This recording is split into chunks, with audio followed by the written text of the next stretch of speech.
अविनाश सुबह उठा नहीं तो संस्कृति को चिंता हुई। उसने अविनाश को उठाते हुए उसके माथे पर हाथ रखा। माथा तप रहा था। संस्कृति घबरा उठी। अविनाश को तेज बुखार था। 2 दिन से वो खांस भी रहा था। संस्कृति ने कल इसी वजह से उसे ऑफिस जाने से मना कर दिया था, मगर आज तेज बुखार भी था। उसने जल्दी से अविनाश को दवा खिलाकर माथे पर ठंडे पानी की पट्टी रखी।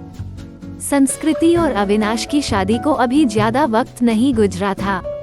2 साल ही हुए थे। पिछले साल तक सास ससुर साथ में रहते थे, मगर कोरोना में संस्कृति की जेठानी की मौत हो गई तो सास ससुर बड़े बेटे के पास रहने चले गए। उसके बाद कोरोना का प्रकोप बढ़ता ही गया। पिछले कुछ समय से टीवी चैनल्स पर दिल्ली के अस्पतालों में कोरोना से जूझने वालों की हालत देखकर वो वैसे भी परेशान थी। कहीं वेंटिलेटर नहीं तो कहीं ऑक्सीजन नहीं। मरीजों को अस्पतालों में बेड तक नहीं मिल रहा था। ऐसे में अब उनका क्या होगा, ये सोचकर ही वो कांप उठी। जल्दी से उसने माँ को फोन लगाया। माँ, अविनाश को सुबह से बहुत तेज बुखार है, क्या करूँ? बेटा, ये समय ही बुरा चल रहा है। राजू भी कोरोना पॉजिटिव है, वरना उसे भेज देती। हम खुद उसकी देखभाल में लगे हुए हैं। तू ऐसा कर, जल्दी से डॉक्टर को बुला और दवाएं शुरू कर। हाँ माँ, वो तो करना ही होगा। मेरी सास की भी तबीयत भी सही नहीं चल रही है, वरना जेठी को ही बुला लेती। घबरा नहीं बेटी, धैर्य से काम ले, सब ठीक हो जाएगा, माँ ने समझाने का प्रयास किया। संस्कृति ने पति का कोरोना टेस्ट कराया। तब तक फैमिली डॉक्टर से पूछकर दवाएं भी देती रही। इस बीच अविनाश की हालत ज्यादा खराब होने लगी तो वो उसे लेकर अस्पताल भागी। 2 अस्पतालों से निराश लौटने के बाद तीसरे में मुश्किल से बेड का इंतजाम हो सका। सास ससुर और जेठ भी दूसरे शहर में थे, सो मदद के लिए आ नहीं सके। वैसे भी दिल्ली में लॉकडाउन लगा हुआ था। रिश्तेदार चाहकर भी उसकी मदद करने नहीं आ सकते थे। आस पड़ोस वालों ने कोरोना के डर से दरवाजे बंद कर लिए। तब संस्कृति ने अपने दोस्तों को फोन लगाया, पर सब ने बहाने बना दिए। अकेली संस्कृति पति की सेवा में लगी हुई थी।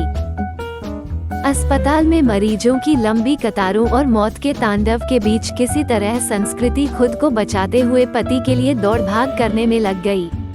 कभी दवा की पर्ची लेकर भागती तो कभी खाना लेकर, कभी डॉक्टर से गिड़गिड़ाती तो कभी थक-हार कर बैठ जाती। उसे कोरोना वार्ड में जाने की इजाजत नहीं थी। बाहर रिसेप्शन में बैठकर ही पति के ठीक होने की कामना करती रहती। उस पर पति की तबीयत अच्छी होने के बजाय बिगड़ती जा रही थी। उस दिन भी डॉक्टर ने पर्ची में कई दवाएं जोड़कर लिखी। वो दवाएं लेने गई, मगर जो सबसे जरूरी दवा थी वही नहीं मिली। अस्पताल में उसका स्टॉक खत्म हो चुका था। अब वह क्या करेगी? बदहवास सी वो अस्पताल के बेंच पर बैठ गई। बगल में ही परेशान सा एक युवक भी बैठा हुआ था। संस्कृति ने उसकी तरफ मुखातिब होकर पूछा, आप बता सकते हैं ये दवा मुझे कहाँ मिलेगी? मैं खुद ये दवा ढूंढ रहा हूँ, आसपास तो मिली नहीं। मेरे दोस्त ने बताया है कि नोएडा में उसकी शॉप है। उसने कुछ दवाएं स्टॉक करके रखी हैं, सो वो मुझे दे देगा। अभी जाने की ही सोच रहा था। पर्ची लाइए, मैं अपने साथ आपके लिए भी दवा ले आता हूँ। बहुत मेहरबानी होगी। सुबह से इसके लिए परेशान हो रही थी। पसीना पोंछते हुए संस्कृति ने कृतज्ञ स्वर में कहा, मेहरबानी की कोई बात नहीं, इंसान ही इंसान के काम आता है। बस इतना शुक्र मनाइए कि दवा वहाँ मिल जाए, कहकर वह चला गया। करीब 2-3 घंटे बाद लौटा तो उसके चेहरे पर परेशानी की लकीरों के बावजूद खुशी थी। ये लीजिए, बड़ी मुश्किल से मिली, मगर मिल गई, यही बहुत है। बहुत बहुत शुक्रिया। कितने की है? संस्कृति का चेहरा भी खिल उठा था। अरे नहीं, पैसे की जरूरत नहीं, आप पहले ये दवा खिलाइए मरीज को। उस दिन के बाद से दोनों में बातचीत होने लगी। वो अपने भाई की देखभाल में लगा था और संस्कृति पति के लिए दौड़ भाग कर रही थी। दोनों का दर्द एक सा ही था। संस्कृति जब भी व्यथित होती तो उसके कंधों पर सिर रखकर रो लेती। कोई चीज लानी होती तो प्रतीक लेकर आता, संस्कृति को घर छोड़ कर आता। धीरे धीरे तकलीफ के इन दिनों में दो अजनबी एक बंधन में बंधते जा रहे थे। उनके बीच एक अजीब सा आकर्षण भी था जो दोनों के इस बंधन को और मजबूत बना रहा था। एक दिन अविनाश का ऑक्सीजन लेवल काफी घट गया।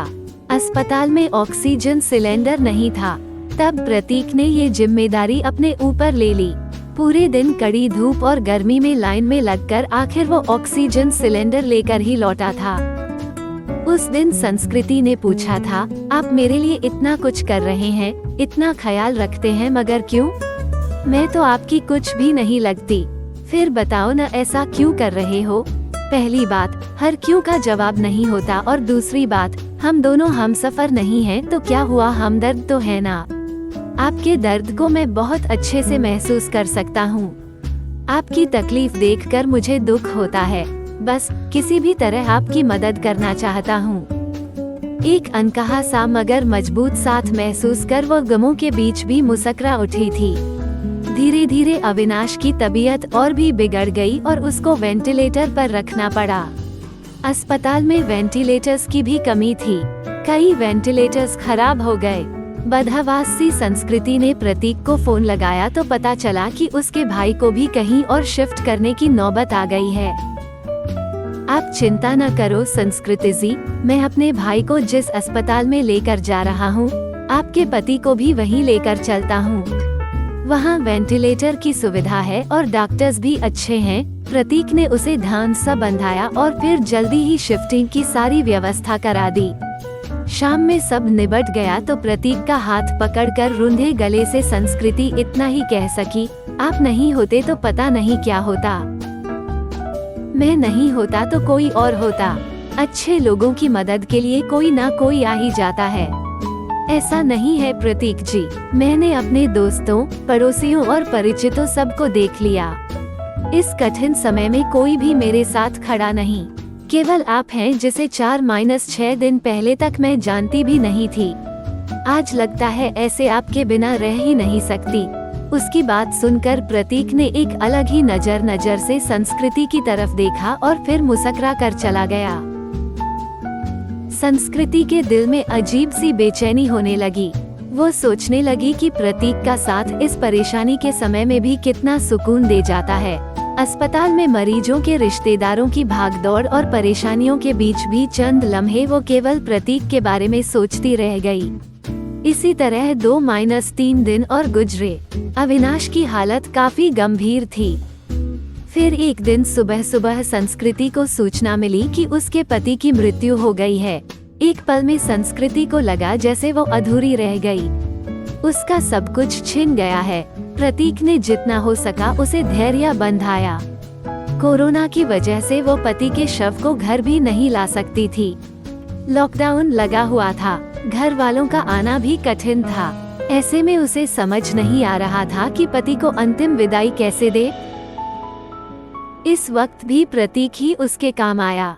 मुश्किल की इस घड़ी में सबसे पहले उसने संस्कृति को शांत कराया, फिर उसके पति को शमशान तक ले जाने का सही से इंतजाम कराया।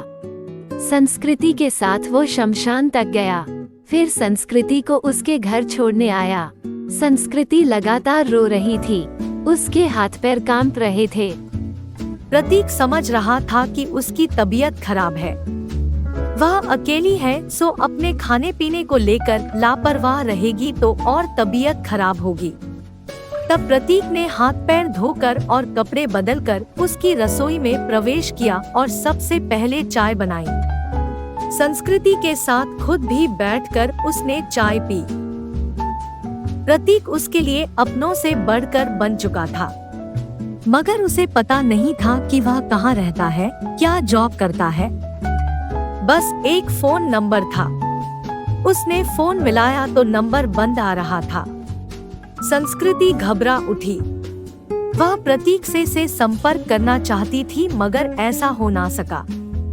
2 से 3 घंटे वह लगातार फोन ट्राई करती रही, मगर फोन बंद ही आ रहा था।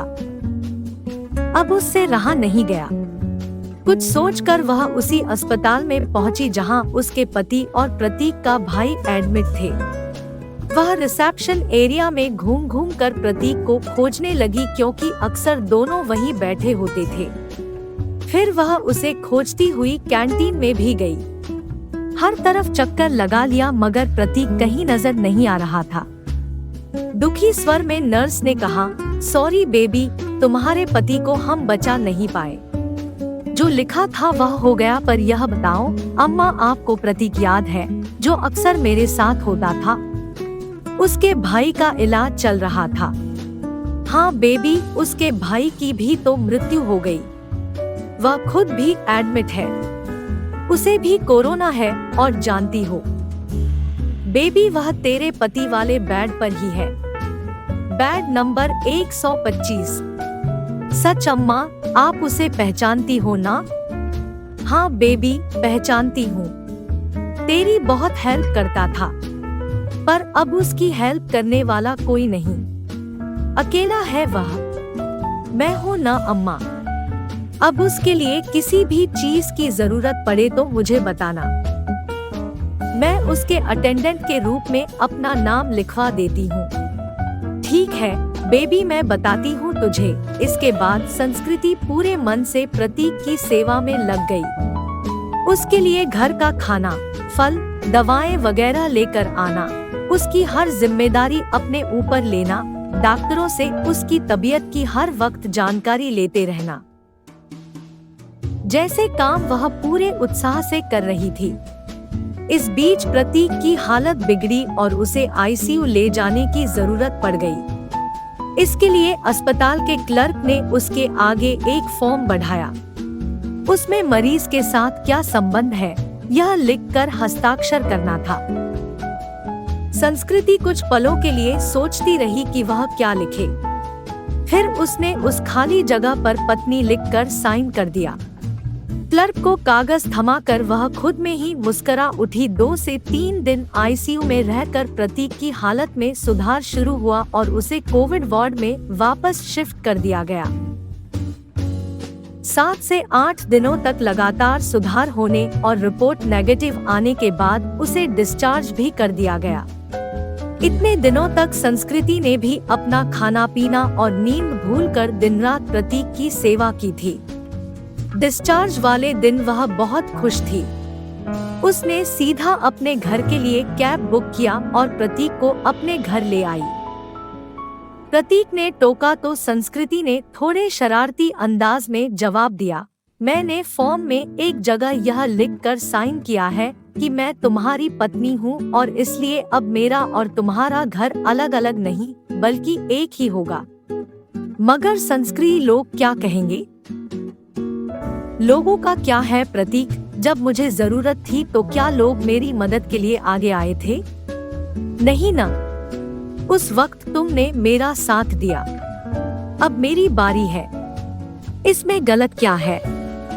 तुम थोड़े ठीक हो जाओ फिर सोचेंगे कि क्या करना है। संस्कृति ने अपना फैसला सुना दिया।